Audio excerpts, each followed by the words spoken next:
Halo marketer semua, apa kabar kalian? Kita jumpa lagi di Lectures on Video dalam Management Series dengan tajuk Financial Statement Analysis bagian pertama.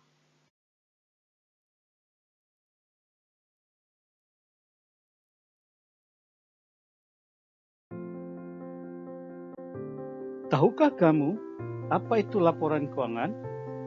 Atau istilah asingnya disebut dengan Financial Statements?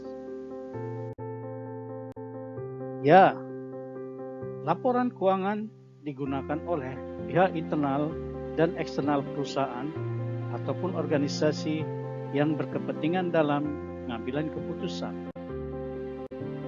Misalnya, manajer perusahaan, pemegang saham, pemegang obligasi, analis asuransi, pemasok, lembaga pemberi pinjaman, karyawan, serikat pekerja, pembuat regulasi, dan masyarakat umum. Semuanya menggunakan laporan keuangan.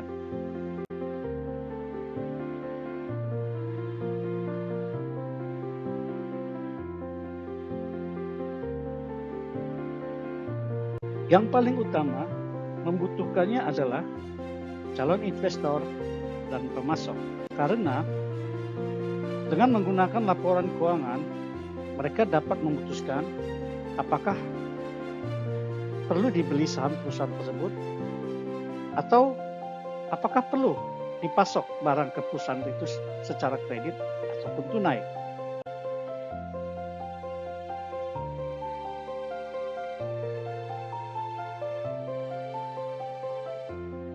Dan yang tak kalah pentingnya, serikat pekerja atau organisasi buruh yang ada di perusahaan, mereka juga menggunakan laporan keuangan serta hasil konsultasi dari beberapa narasumber lain untuk memperoleh informasi tambahan ketika membantu karyawan untuk bernegosiasi dengan manajemen mengenai tuntutan hak yang mereka ajukan. Dan sebaliknya, manajemen menggunakannya untuk menentukan profitabilitas. Misalnya nih, undang-undang atau peraturan yang berkaitan dengan kontrak dan upah kerja atau masalah lain yang berkaitan dengan ekonomi. Semua informasi itu bisa diperoleh dari laporan keuangan.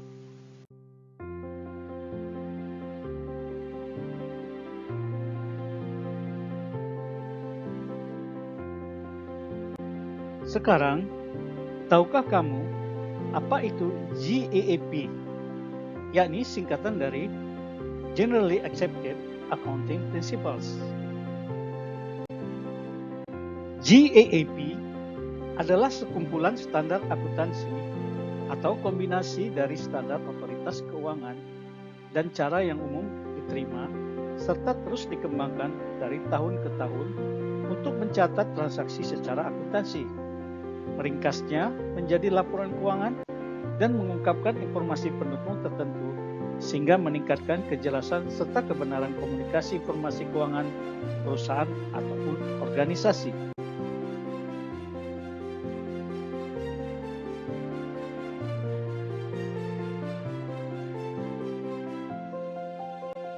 GAAP itu sendiri bersumber dari beberapa lembaga yang ada di Amerika Serikat, antara lain Securities and Exchange Commission atau SEC, American Institute of Certified Public Accountants atau AECPA, dan Financial Accounting Standard Board atau FASB, yang semuanya itu telah dikodifikasikan secara daring maupun secara cetak dalam Accounting Standard Codification atau ASC, supaya seluruh pengguna laporan keuangan, baik itu di perusahaan ataupun organisasi yang telah menerapkan GAAP standard, memiliki dasar yang sama dan masuk akal untuk melakukan perbandingan, karena laporan keuangan tersebut telah menggunakan aturan-aturan dan standar yang sama juga.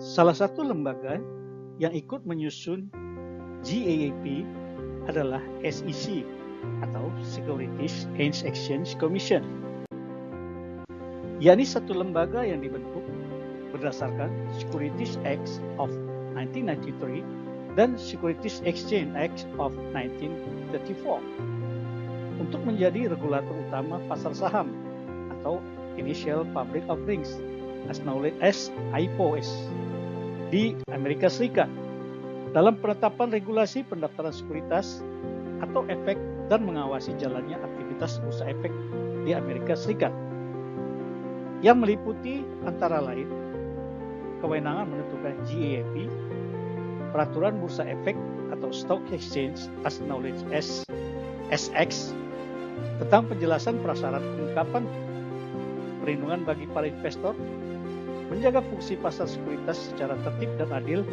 dan memfasilitasi pembentukan modal.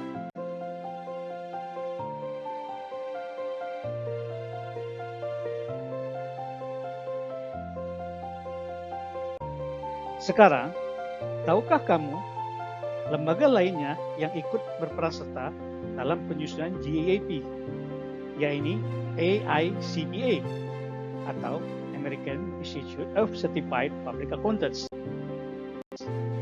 yakni suatu lembaga yang didirikan tahun 1916 saat pembentukan American Association of Public Accountants atau AAPA, lalu diganti menjadi Institute of Public Accountants atau IPA. Namun, sejak tahun 1917 hingga 1957, nama tersebut diubah menjadi American Institute of Accountants atau AIOA, dan akhirnya hingga saat ini menjadi American Institute of Certified Public Accountants atau AICPA.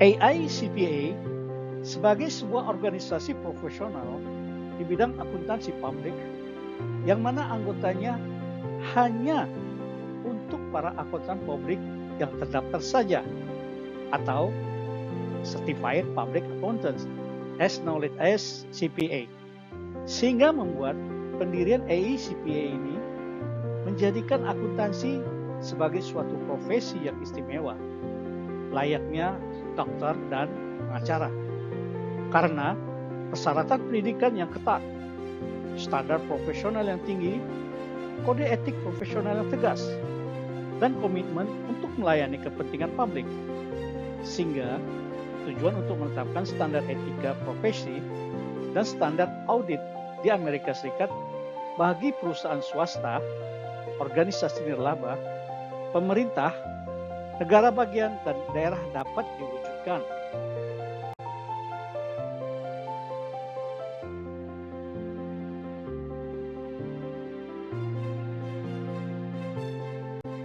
Lembaga lainnya yang ikut serta dalam menyusun GAAP adalah FASB atau Financial Accounting Standard Board,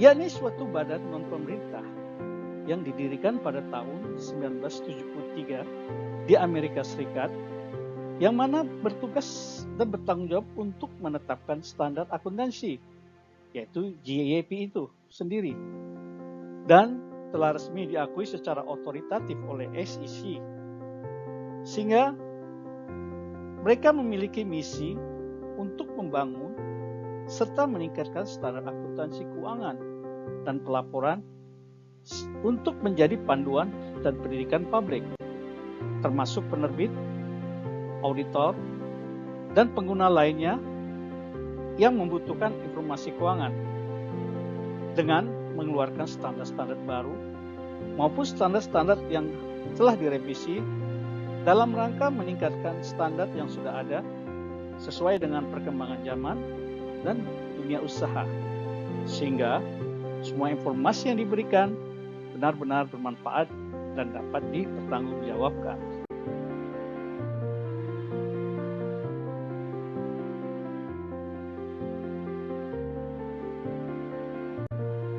Dalam penyusunan GAAP tersebut, FASB menggunakan kerangka konseptual yang dikenal dengan FASB Conceptual Framework.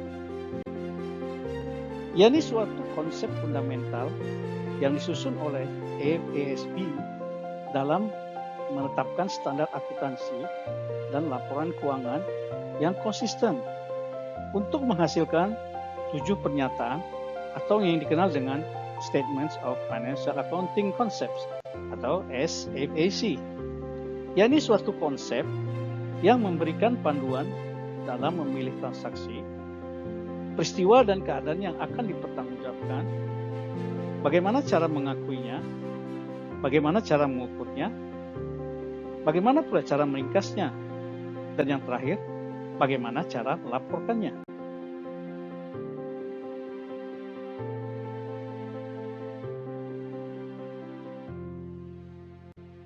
FASB Conceptual Framework for Financial Reports disusun seperti bagan berikut.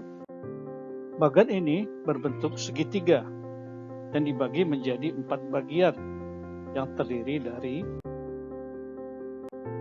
bagian pertama atau bagian teratas yang berisikan tentang konsep pengakuan, pengukuran, dan pengungkapan, di mana konsep ini dibagi menjadi 3 bagian.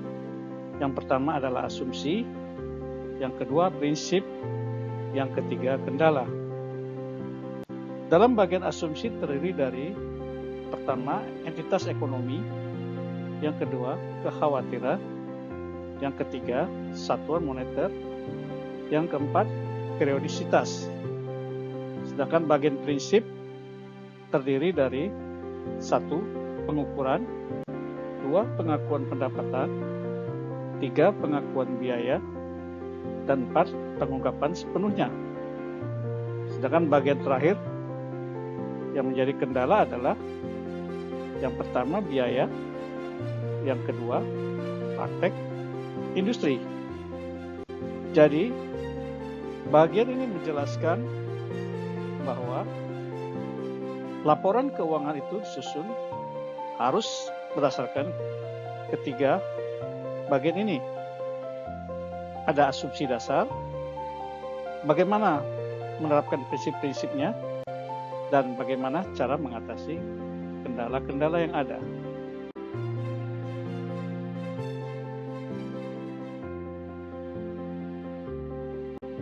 Bagian berikutnya adalah bagian tengah segitiga, yang mana bagian ini dibagi menjadi 2. Yang pertama adalah bagian tengah segitiga kiri dan bagian tengah segitiga kanan.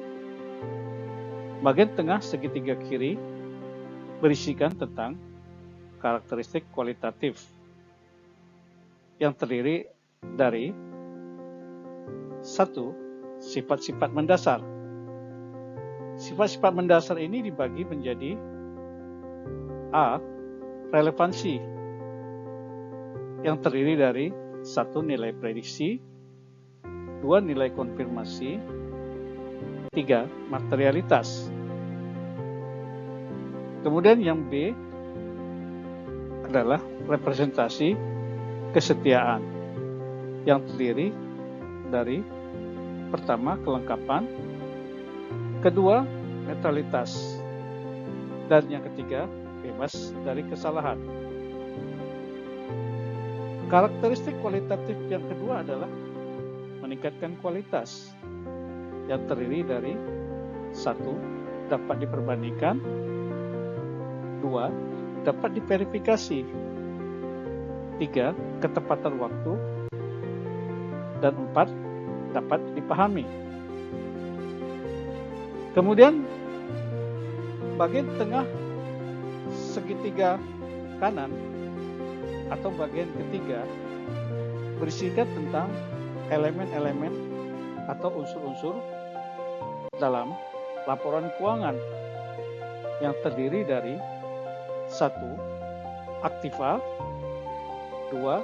Kewajiban, 3. Ekuitas atau modal, 4. Investasi oleh pemilik, 5. Distribusi ke pemilik, 6. Penghasilan keseluruhan, 7. Pendapatan, 8. Biaya-biaya, 9 keuntungan, dan 10 kerugian.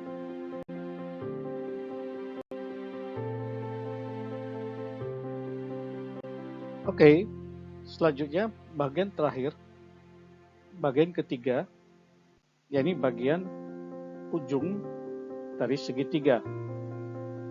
Bagian ini berisikan tentang objektif atau tujuan dari dibuatnya laporan keuangan.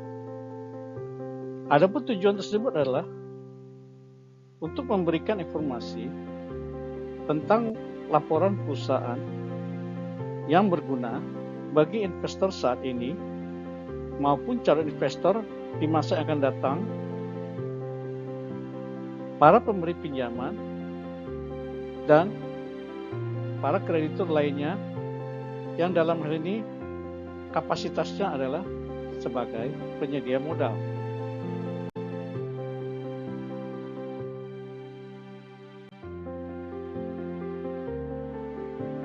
Demikianlah paparan penjelasan dari FASB Conceptual Framework for Financial Report.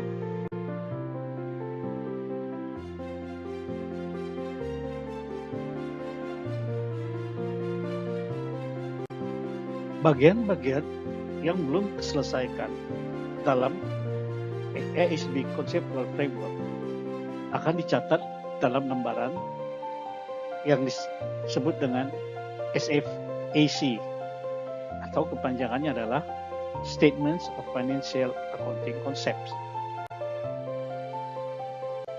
yakni bagian yang telah diselesaikan dari FASB Conceptual Framework. Namun, pernyataan ini dapat disamakan dengan Accounting Principle Board atau FPB Statement 64, yakni tidak merubah prinsip akuntansi yang berlaku umum maupun menyimpang dari GAAP. SFC ini juga punya keterbatasan. Namun, di balik itu ada beberapa manfaat penting yang dimilikinya. Antara lain, menghindari munculnya krisis akibat terjadinya kegagalan dalam mengikuti standar.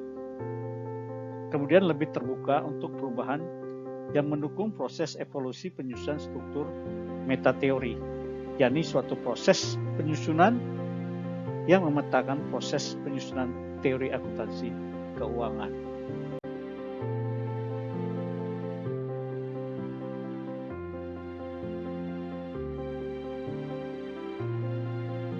Kalau di Amerika, pedoman standar akuntansi yang digunakan adalah berdasarkan GAAP, maka di Indonesia, pedoman standar akuntansi yang digunakan berdasarkan PSAK, yaitu singkatan dari Pernyataan Standar Akuntansi Keuangan.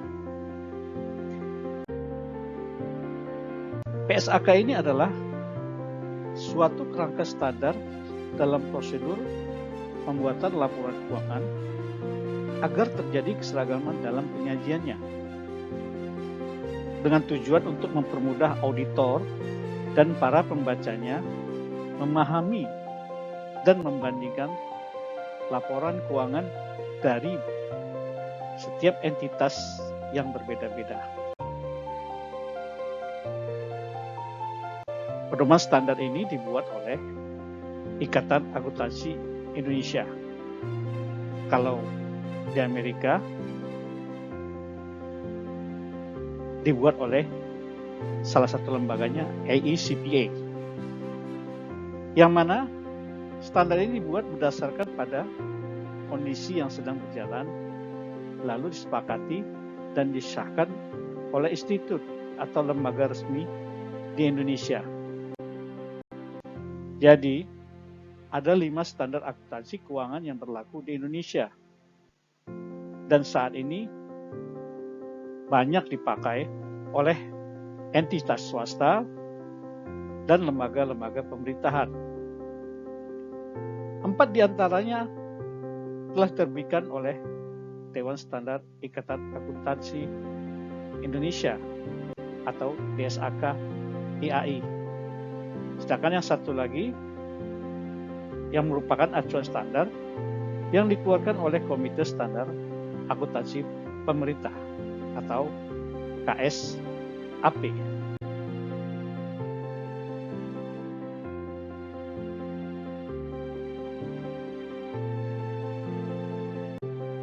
Bahasan kita berikutnya adalah laporan keuangan atau financial reporting. Tahukah kamu apakah itu laporan keuangan? Laporan keuangan adalah catatan informasi keuangan suatu perusahaan pada suatu periode akuntansi, biasanya 1 tahun buku, yang harus disusun sesuai dengan peraturan dan standar akuntansi keuangan yang berlaku. Dalam hal ini, digunakan standar yang ada di Amerika Serikat yaitu GAAP dan PSAK untuk standar yang ada di Indonesia. Dalam hal ini, penggunaan standar ini ditujukan untuk memberikan pandangan atau persepsi yang sama supaya keberadaannya dapat digunakan oleh para pembaca internal maupun eksternal dalam rangka untuk mengetahui gambaran kinerja keuangan dari perusahaan, sehingga setiap deskripsi atau uraian yang dibuat harus bisa menjelaskan dengan benar setiap transaksi keuangan yang terjadi.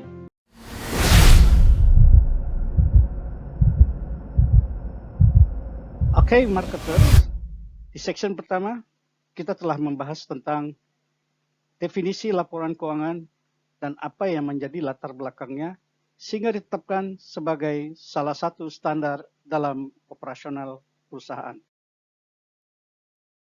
Marketers, pada section berikut ini kita akan membahas tentang bagaimana menghasilkan laporan keuangan, apa-apa saja objektif utamanya, dan pengetahuan umum tentang akuntansi keuangan.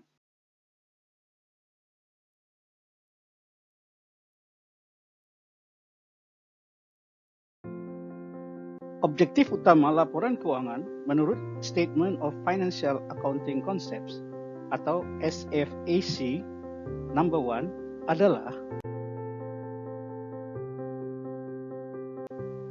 1. Harus memberikan informasi yang bisa digunakan oleh kreditur dan investor.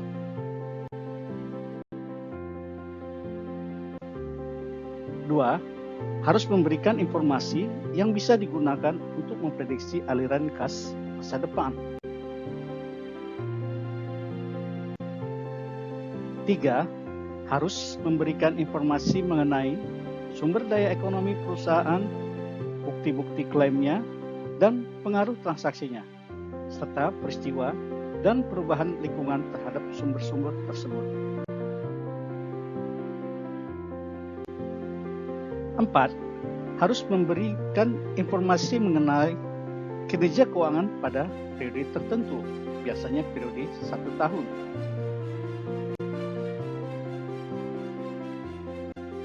5. Harus memberikan informasi mengenai kinerja perusahaan dengan cara mengukur laba dan komponen-komponennya.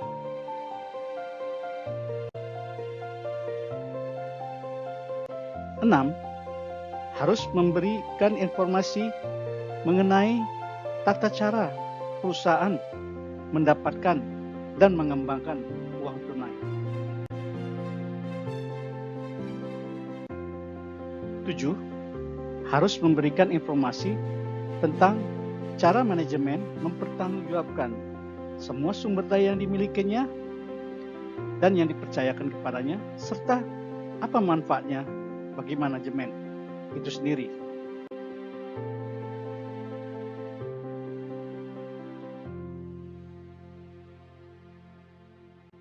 Sistem Informasi Akuntansi atau SIA.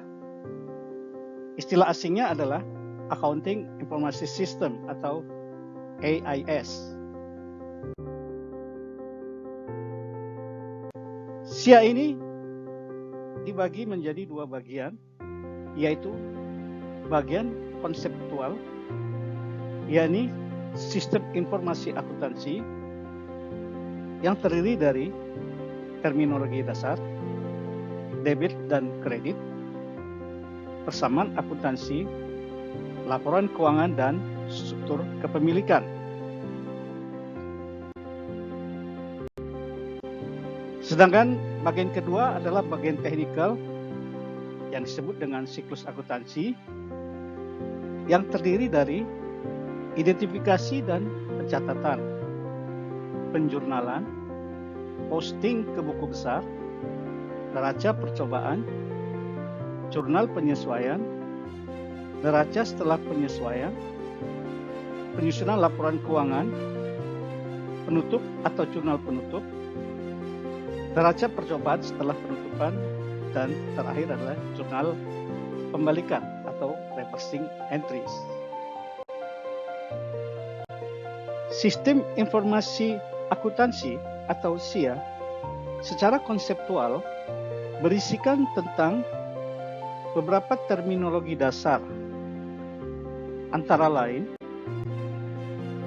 akun atau accounts, yakni merupakan unit penyimpanan dasar untuk data akuntansi atau keuangan yang digunakan untuk mengumpulkan jumlah dari transaksi serupa sehingga dapat mempengaruhi keseimbangan harta, utang, dan modal. Akun atau accounts ini juga dibedakan menjadi dua jenis, yaitu 1.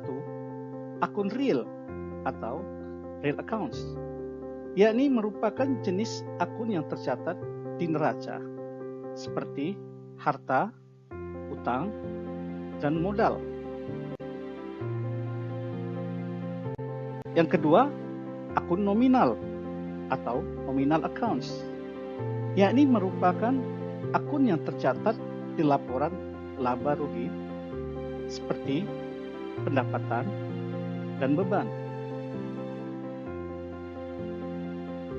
Accounts atau accounts biasanya digunakan pada sistem pengarsipan untuk membuat klasifikasi setiap transaksi yang terjadi dalam bisnis, agar para pelaku bisnis dapat mengambil data transaksi dengan cepat dan dalam bentuk yang dapat digunakan atau berupa informasi.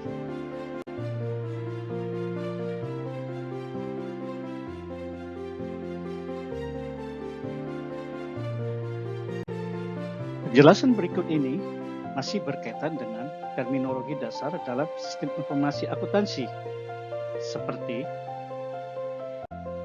buku besar atau general ledger adalah file atau buku catatan yang dibuat secara manual ataupun yang berbasis komputer, di mana akun-akun perusahaan disimpan dan berfungsi sebagai kompilasi dari semua transaksi keuangan perusahaan untuk memberikan pemasukan atau entry data yang akurat serta memungkinkan perhitungan akuntansi untuk membuat laporan keuangan.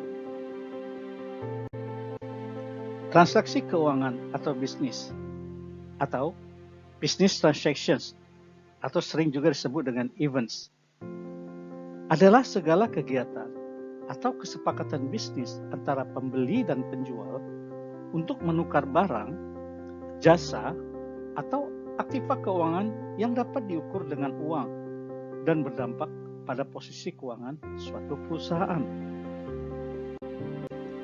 Debit atau sering disingkat dengan DR dan kredit atau sering disingkat dengan CR adalah komponen besaran setiap nilai transaksi yang wajib dicatat.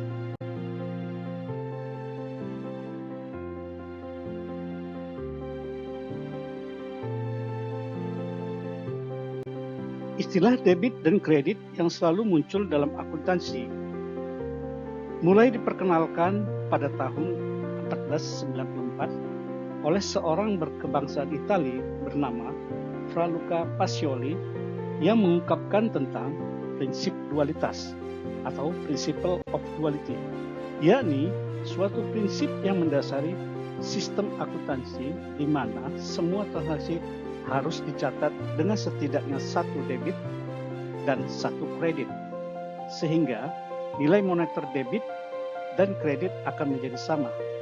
Jadi, seluruh sistem harus selalu seimbang. Oleh karena itu, setiap transaksi akan mempengaruhi setidaknya dua akun. Maka, total debit harus sama dengan total kredit. Atau dengan kata lain, aset sama dengan kewajiban ditambah dengan ekuitas pemilik atau modal. Jika dikembangkan lebih lanjut ke dalam bentuk T account, di mana bentuk T yang sebelah kirinya adalah debit dan yang sebelah kanannya adalah kredit, maka akan terlihat seperti berikut. Dalam bentuk T account akan terlihat aktiva atau aset akan bertambah di sebelah debit dan akan berkurang di sebelah kredit. Dan sebaliknya, liabilities atau kewajiban akan berkurang di sebelah debit dan akan bertambah di sebelah kredit. Demikian juga halnya dengan owner's equity atau ekuitas pemilik atau modal. Akan berkurang di sebelah debit dan akan bertambah di sebelah kredit. Jadi, jumlah aktiva sama dengan liabilities ditambah dengan owner's equity.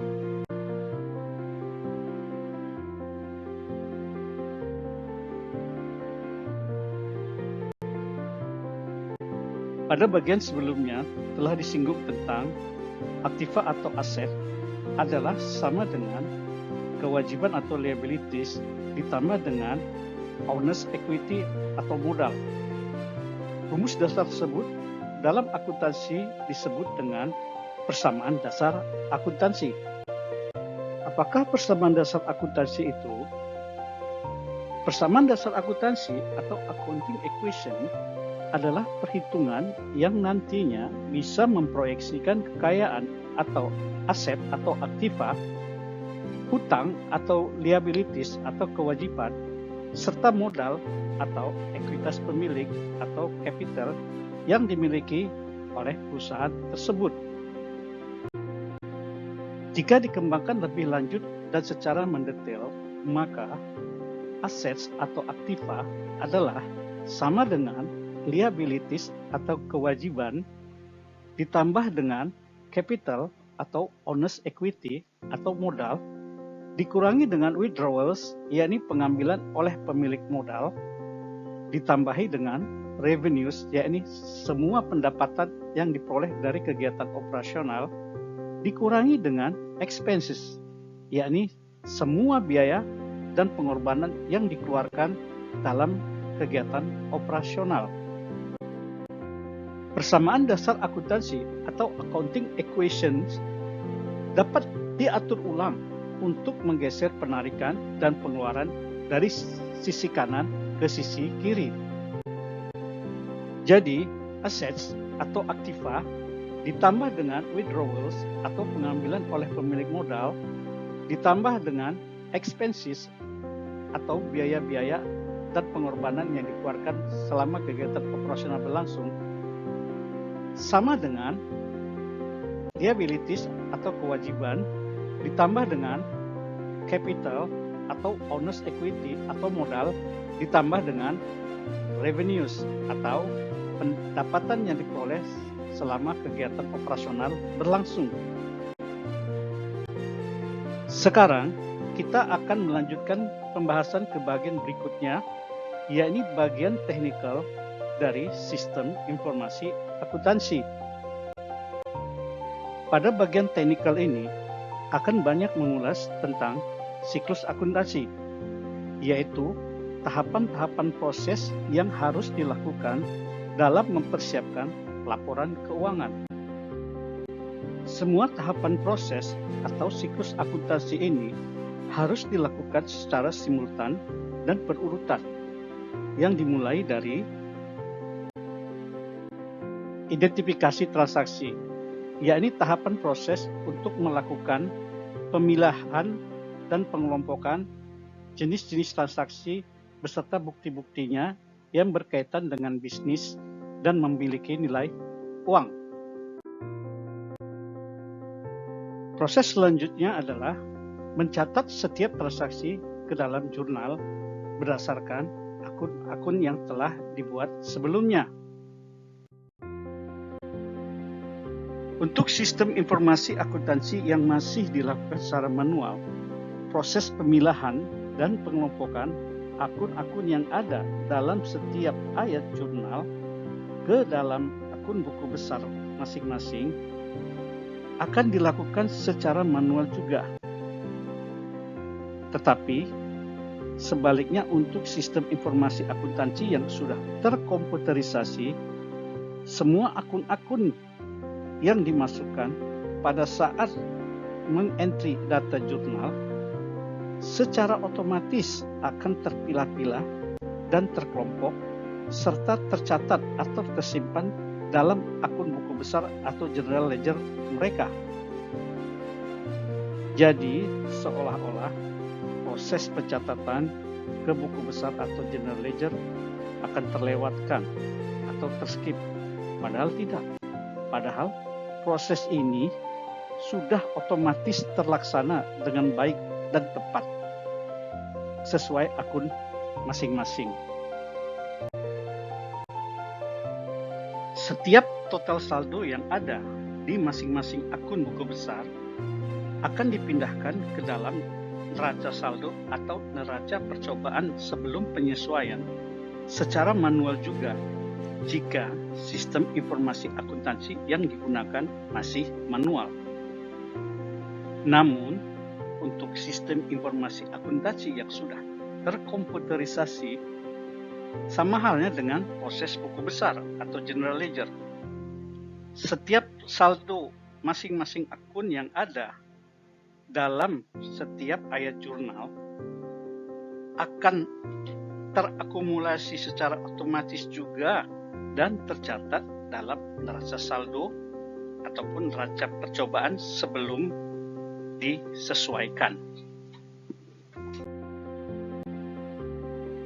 Ada kalanya pada saat melakukan pencatatan transaksi ke dalam jurnal, terdapat hal-hal yang sengaja ataupun tidak sengaja terlewatkan karena alasan tertentu.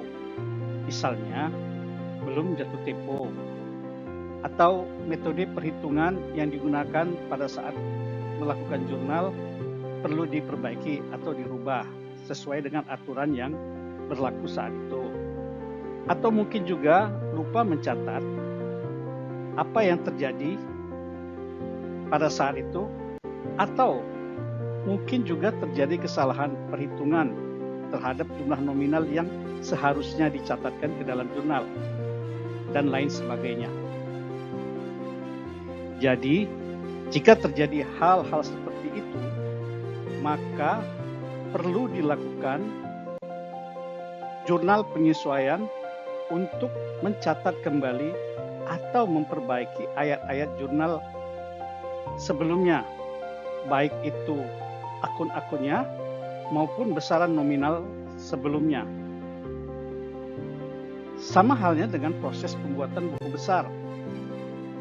Jumlah nominal yang ada pada setiap ayat-ayat jurnal akan dipilah-pilah, lalu dikelompokkan sesuai dengan akunnya masing-masing, dan total nominalnya dari masing-masing akun tersebut atau akun yang disesuaikan tersebut akan diakumulasikan dan dicatat pada kolom penyesuaian yang ada dalam lembar kerja atau worksheet, atau lebih sering dikenal dengan neraca lajur yang telah dipersiapkan sebelumnya ketika kita akan melakukan pembuatan laporan keuangan.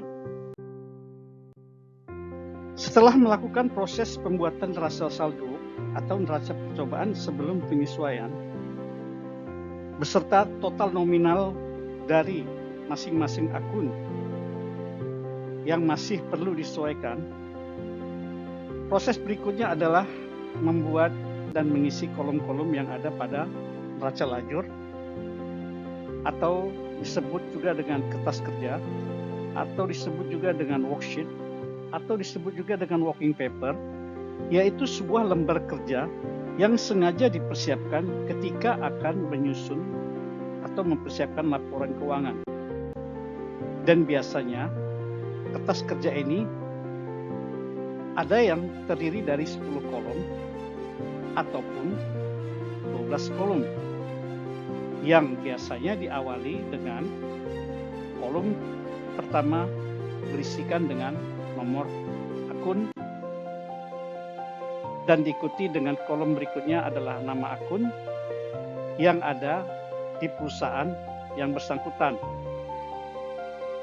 Lalu dilanjutkan dengan kolom pertama yang berisikan 2 kolom, debit dan kredit, adalah kolom neraca percobaan atau neraca saldo sebelum penyesuaian yang berisikan saldo nominal dari masing-masing akun yang ada dalam daftar nama akun perusahaan. Dilanjutkan dengan kolom berikutnya yang juga terdiri dari 2 kolom, yaitu kolom penyesuaian yang isinya adalah jumlah akumulasi saldo nominal yang diperoleh dari akun-akun yang ada dalam ayat-ayat jurnal penyesuaian. Berikutnya kolom ketiga adalah kolom neraca percobaan atau neraca saldo setelah penyesuaian, yang juga terdiri dari 2 kolom, debit dan kredit, yang berisikan nominal saldo penambahan atau pengurangan yang terjadi akibat adanya penyesuaian. Kolom berikutnya adalah kolom income statement bagi kertas kerja yang perlu 10 kolom. Dan untuk kolom kertas kerja yang 12 kolom, kolom keempat ini biasanya digunakan untuk menghitung besarnya harga pokok produksi atau harga pokok pabrik atau cost of goods manufacture, yang juga terdiri dari 2 kolom, debit dan kredit. Namun total nominal yang ada di kolom ini hanya diperuntukkan bagi akun-akun yang ada pada perusahaan manufaktur. Jadi jenis laporan keuangan untuk perusahaan manufaktur biasanya menggunakan 12 kolom. Tetapi kalau jenis perusahaannya bukan perusahaan manufaktur, hanya menggunakan 10 kolom. Kolom berikutnya adalah kolom kelima, yang seharusnya kalau menggunakan 10 kolom akan diisi dengan kolom balance sheet atau neraca.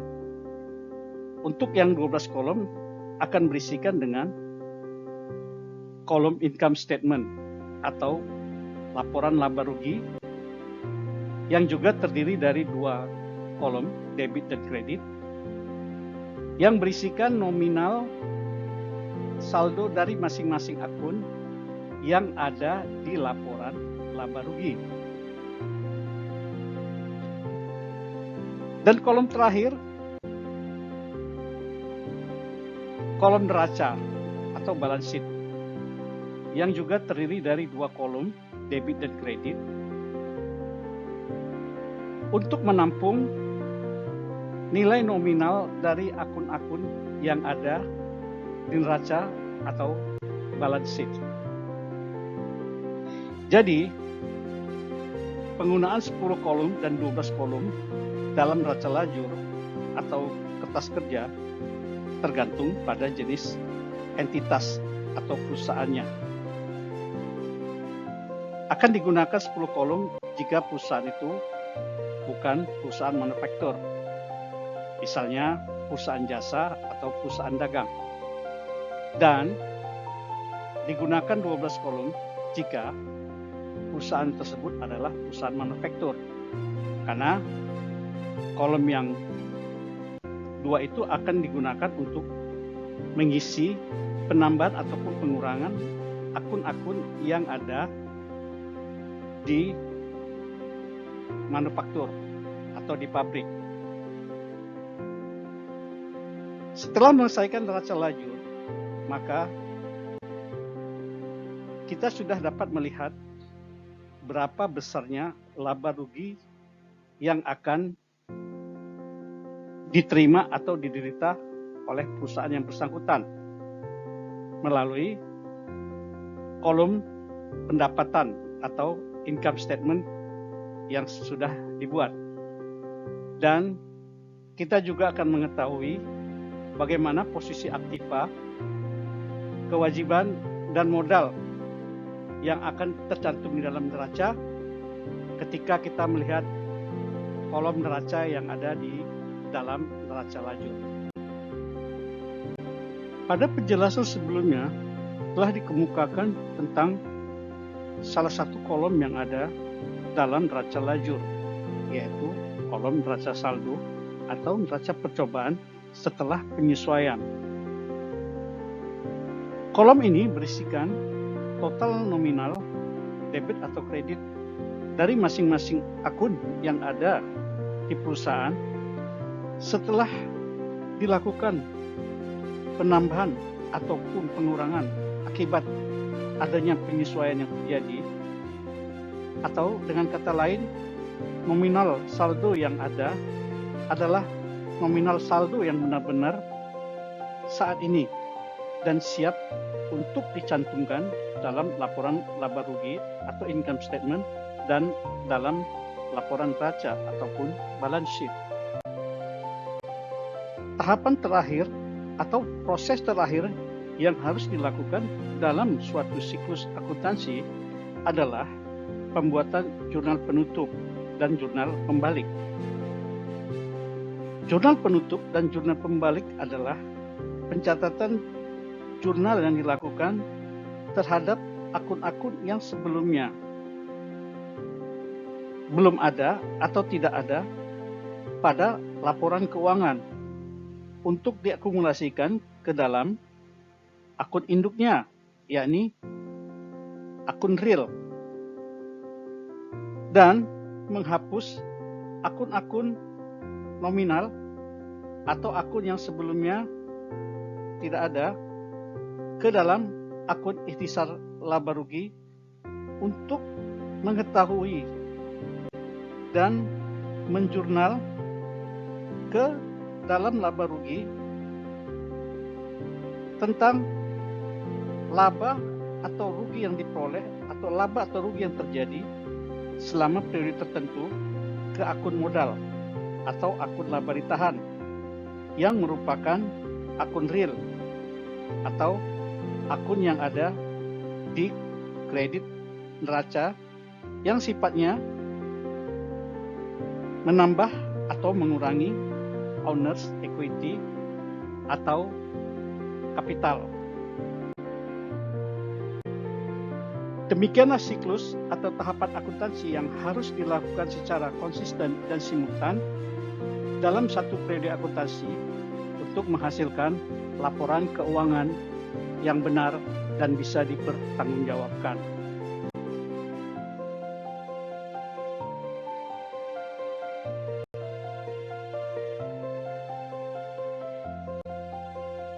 Setelah membahas isi dari Statement of Financial Accounting Concept number 1, kali ini kita akan melanjutkan dengan membahas tentang Statement of Financial Accounting Concept number 2 yang berisikan tentang karakteristik laporan keuangan.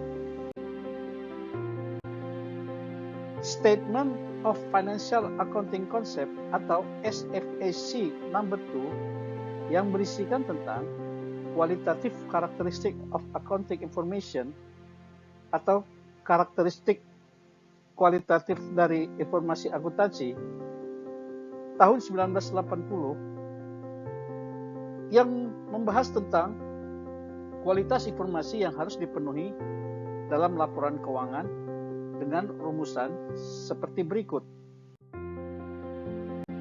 Karakteristik atau ciri-ciri yang pertama adalah understandability atau mudah dimengerti, yakni kualitas informasi yang memungkinkan pengguna untuk memahami isinya.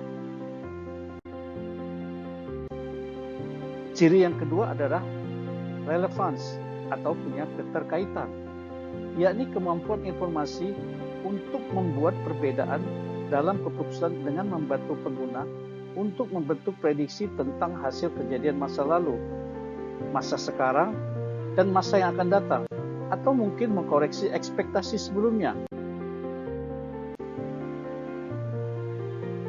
Ciri yang ketiga adalah predictive value atau nilai yang terprediksi, yakni kualitas informasi yang membantu pengguna untuk memprediksikan secara tepat terhadap akibat terjadinya peristiwa masa lalu atau peristiwa saat ini ataupun sekarang. Ciri keempat, feedback value atau nilai umpan balik, yakni kualitas informasi yang memungkinkan pengguna untuk mengkoreksi ekspektasi sebelumnya. Ciri kelima adalah timelines atau jangka waktu, yakni memiliki informasi yang tersedia untuk pembuat keputusan sebelum informasi tersebut kehilangan kapasitasnya dalam mempengaruhi keputusan. Ciri berikutnya, yakni ciri yang keenam, reliability atau bisa diandalkan, yakni kualitas informasi yang menjamin informasi yang bebas dari kesalahan atau bias dan merepresentasikan apa yang diwakili sesuai dengan fakta yang ada.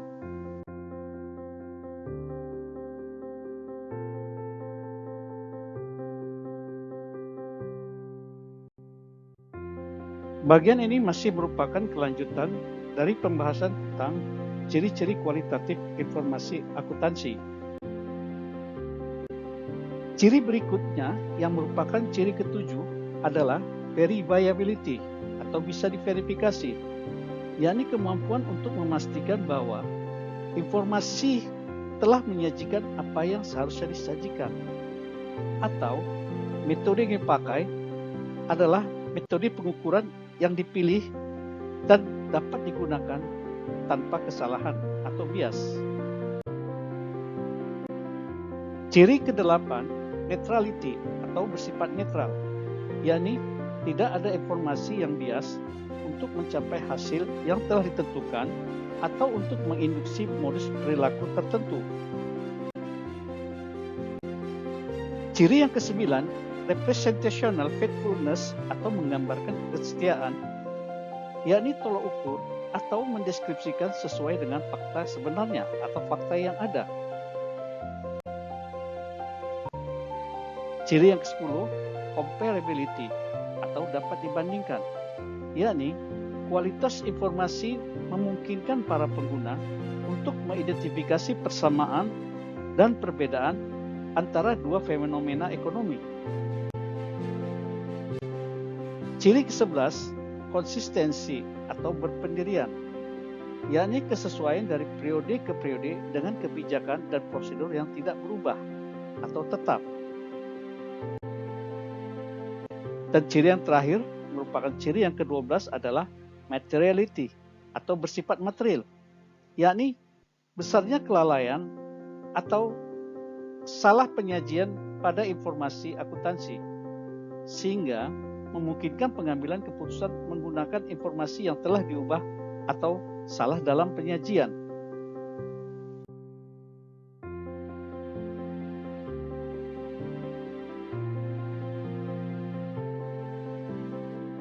Pengakuan dan pengukuran SFAC number 5. Statement of Financial Accounting Concept atau SFAC number 5 menjelaskan bahwa Financial Accounting Standard Board melalui Discussion Memorandum mengakui adanya 5 dasar pengukuran yang dapat digunakan untuk menentukan nilai aset dan utang, yaitu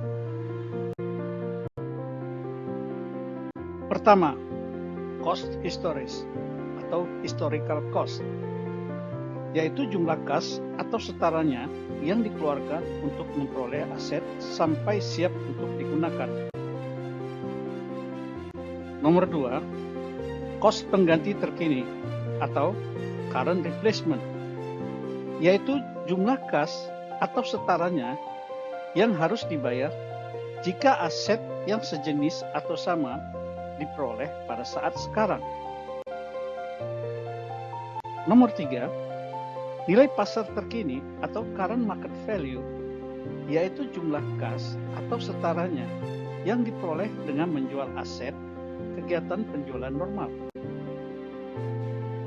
Nomor 4, nilai bersih yang direalisasikan atau net realizable value, yaitu jumlah kas atau setaranya yang diperoleh jika aset dijual setelah dikurangi biaya langsung.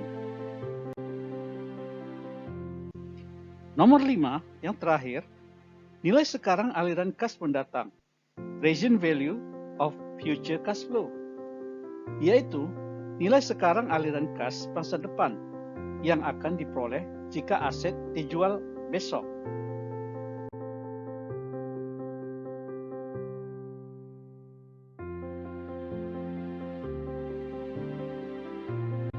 Elemen-elemen dalam laporan keuangan atau SFAC number 6.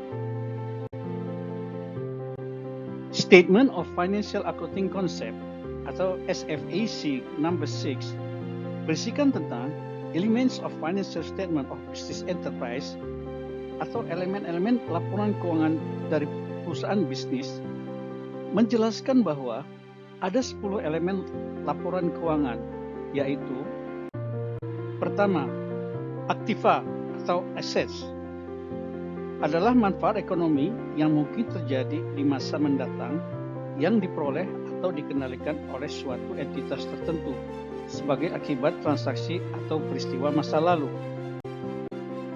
Kedua, utang atau liabilities adalah pengorbanan manfaat ekonomi yang mungkin terjadi di masa mendatang yang berasal dari kewajiban sekarang suatu entitas untuk mentransfer aset atau menyerahkan jasa pada entitas lain di masa mendatang sebagai akibat transaksi masa lalu. Ketiga, ekuitas atau equity adalah hak sisa atau residual interest atas aset suatu entitas setelah dikurangi dengan utang.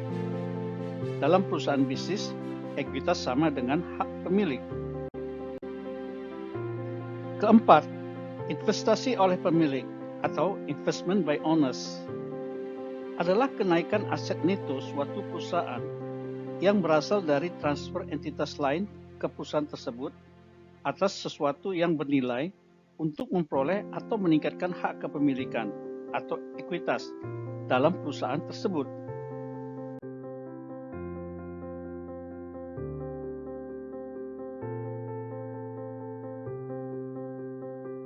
The next elements of financial statement of business enterprise berikutnya adalah kelima, distribusi pada pemilik atau distribution to owners adalah penurunan aset neto suatu perusahaan yang berasal dari transfer assets, penyerahan jasa, atau penambahan utang oleh perusahaan kepada pemilik. Keenam, penghasilan komprehensif atau comprehensive income adalah perubahan ekuitas atau aset neto atau bersih suatu entitas selama satu periode yang berasal dari transaksi atau peristiwa dan kondisi lainnya dari sumber yang bukan berasal dari pemilik. Ketujuh, pendapatan atau revenue adalah aliran masuk kenaikan aset suatu entitas atau penurunan utang suatu entitas atau kombinasi keduanya selama satu periode yang berasal dari pengiriman, atau produksi barang, penyerahan jasa, atau pelaksanaan kegiatan lainnya yang merupakan kegiatan utama perusahaan secara terus-menerus. Kedelapan, biaya atau expenses adalah aliran keluar atau pemakaian aset suatu entitas atau penambahan utang suatu entitas atau kombinasi keduanya selama satu periode yang berasal dari pengiriman atau produksi barang, penyerahan jasa, atau pelaksanaan kegiatan lainnya yang merupakan kegiatan utama perusahaan secara terus-menerus.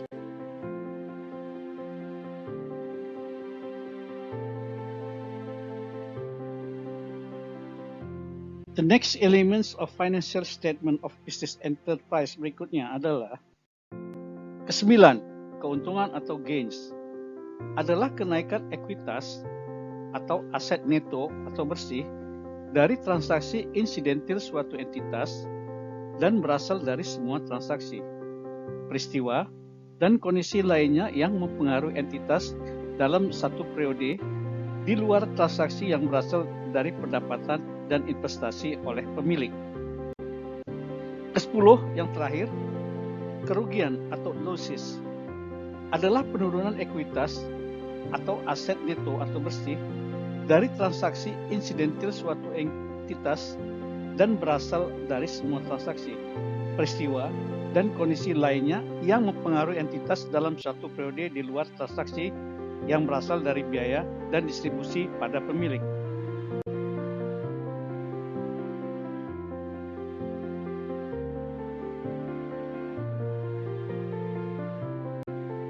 Berikut ini kita akan membahas tentang gugus tugas atau task force yang ditunjuk oleh Financial Accounting Standard Board. Tim gugus tugas atau task force ini dibentuk dan ditetapkan oleh Financial Accounting Standard Board atau FASB dan bertugas untuk mengidentifikasi permasalahan yang dapat mempengaruhi laporan, penerapan pernyataan otoritatif, dan kemampuan untuk bereaksi cepat dalam mengeluarkan pernyataan yang menjadi bagian dari GAAP. Ada beberapa faktor utama yang menjadi pemicu kesalahan dalam laporan keuangan, yaitu pertama, kesalahan manusia atau human error, yakni kurangnya dasar ilmu akuntansi, kesalahan memasukkan data, atau hilangnya bukti transaksi. Kedua, ketidakjujuran atau dishonesty, yakni upaya tindak kecurangan oleh pihak tertentu melalui pembuatan laporan keuangan. Ketiga, kesalahan interpretasi angka, yakni data yang tersimpan secara manual. Terjadi kesalahan interpretasi sehingga informasi menjadi tidak akurat atau tidak sesuai dengan data sebenarnya.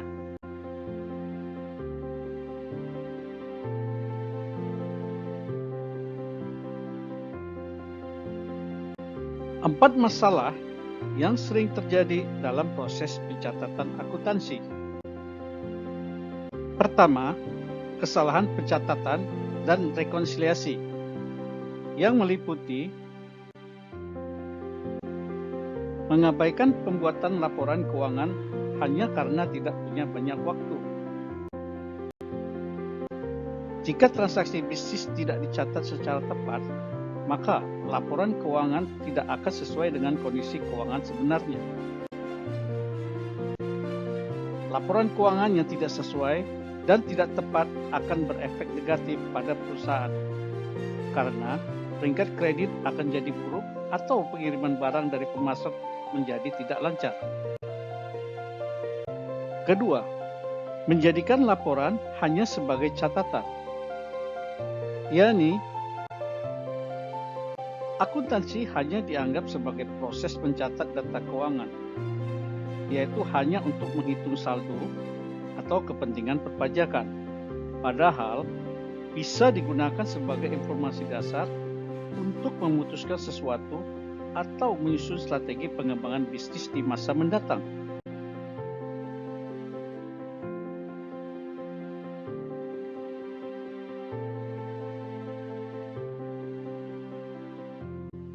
Ketiga, lupa menyimpan bukti transaksi, yakni lupa untuk menyimpan bukti transaksi seperti kwitansi atau nota. Padahal dokumen ini dapat menjadi bukti yang valid ketika terjadi perbedaan angka pada saat pemeriksaan laporan keuangan, terutama untuk mempermudah dalam proses audit dan perpajakan. Berikutnya yang terakhir, yang keempat, adalah kesalahan matematis saat berhitung. Kesalahan hitung atau kalkulasi yang sering terjadi ketika sedang terburu-buru atau saat kelelahan sehingga tidak dapat mendeteksi kesalahan tersebut. Kesalahan hitung, kesalahan input, dan rekonsiliasi yang terjadi di saat bersamaan sehingga menjadi kesalahan yang besar pada laporan keuangan. Apalagi jika kesalahan tersebut tidak diketahui hingga berbulan-bulan sehingga masalah menjadi lebih kompleks ketika ingin melakukan koreksi dan penyelesaiannya.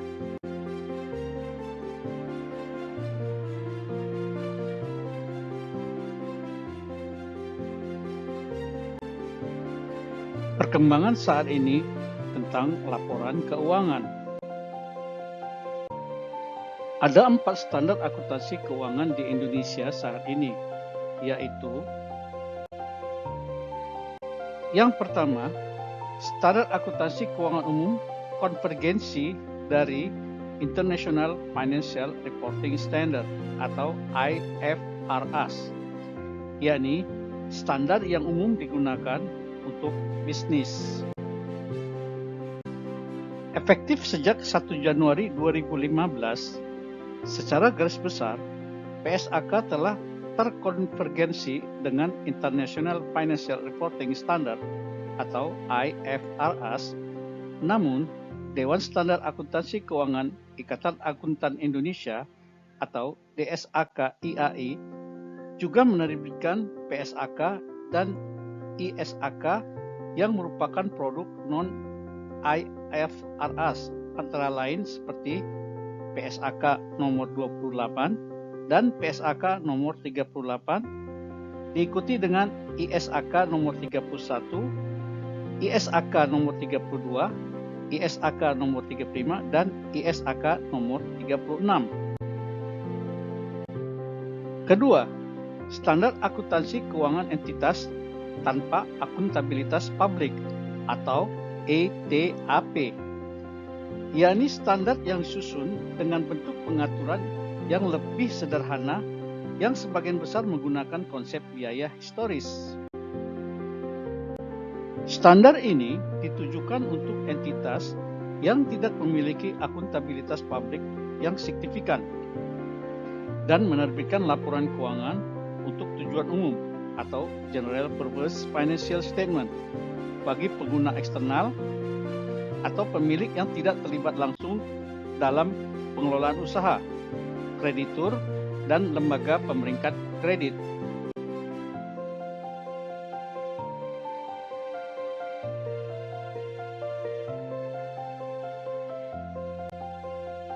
Perkembangan akuntansi keuangan dan laporan keuangan berikutnya adalah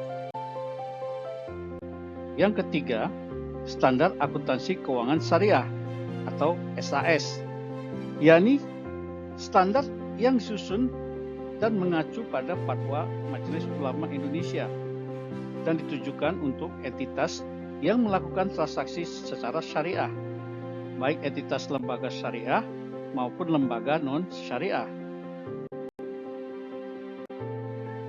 Isi dari standar akuntansi keuangan syariah ini terdiri dari PSAK nomor 100 sampai dengan PSAK nomor 106 yang mencakup kerangka konseptual, penyajian laporan keuangan syariah, akuntansi murabahah, musyarakah, mudarobah, salam, dan istisna.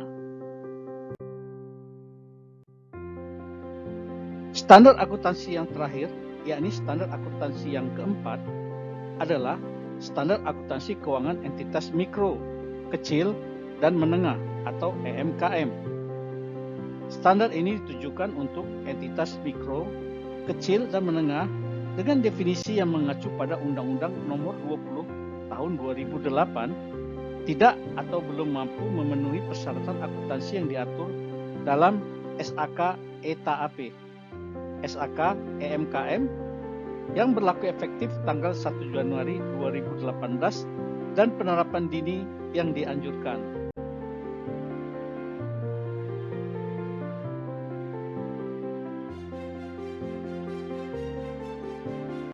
Susunan standar laporan keuangan.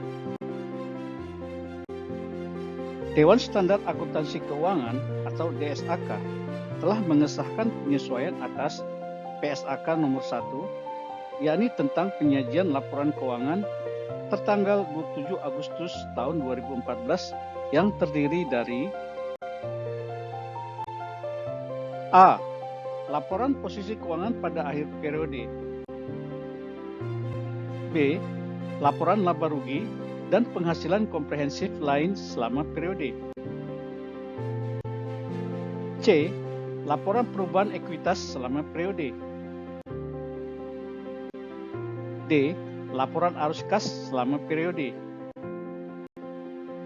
E. Catatan atas laporan keuangan berisi ringkasan kebijakan akuntansi yang signifikan dan informasi penjelasan lain. F. Informasi komparatif mengenai periode terdekat sebelumnya sebagaimana ditentukan dalam paragraf 38 dan 38A. Dan laporan posisi keuangan pada awal periode terdekat sebelumnya ketika entitas menerapkan suatu kebijakan akuntansi secara retrospektif atau membuat penyajian kembali pos-pos laporan keuangan, atau ketika entitas mereklasifikasi pos-pos dalam laporan keuangannya sesuai dengan paragraf 40A sampai 40D.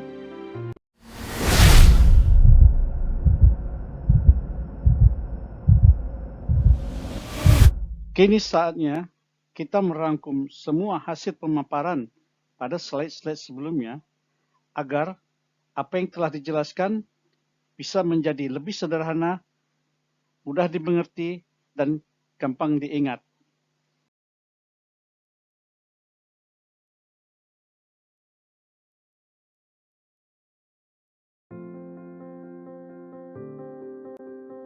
Laporan keuangan atau financial statements digunakan oleh pihak internal dan eksternal perusahaan ataupun organisasi yang punya kepentingan, terutama untuk membantu dalam pengambilan keputusan. GAAP merupakan kombinasi dari standar otoritas atau ditetapkan oleh Dewan Kebijakan dan cara yang umum diterima untuk mencatat serta melaporkan informasi akuntansi sehingga meningkatkan kejelasan komunikasi informasi keuangan. Proses penyusunan laporan keuangan yang sesuai dengan standar adalah merupakan poin penting untuk menunjukkan kinerja dan performa keuangan perusahaan.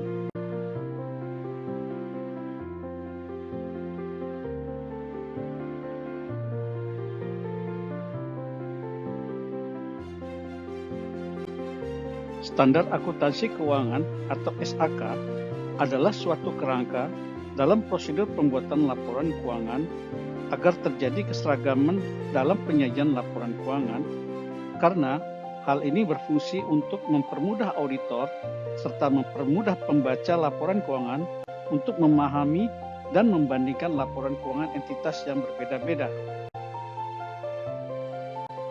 Kepatuhan pada standar akuntansi komersial atau PSAK ditambah dengan pemahaman atas peraturan perpajakan yang berlaku di Indonesia akan menjadi nilai tambah untuk menghasilkan laporan keuangan yang andal dan dapat menampilkan kondisi perusahaan yang sesungguhnya.